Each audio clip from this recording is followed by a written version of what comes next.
झी talkies comedy अवॉर्ड्सचा सोहळा नुकताच मुंबईत पार पडला। या सोहळ्याला अनेक मान्यवर कलाकारांनी हजेरी लावली होती। पाहुयात हा सोहळा रंगण्याआधी रेड कार्पेटवर अवतरलेल्या कलाकारांची खास झलक।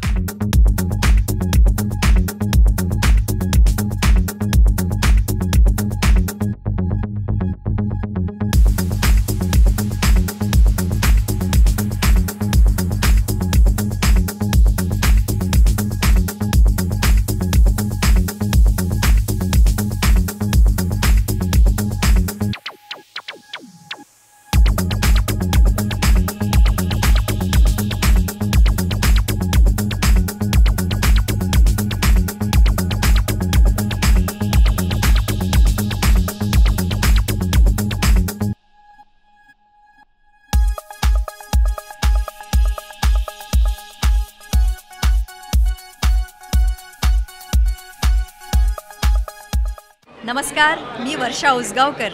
तुम्ही सबस्क्राइब करा राजश्री मराठी चॅनल।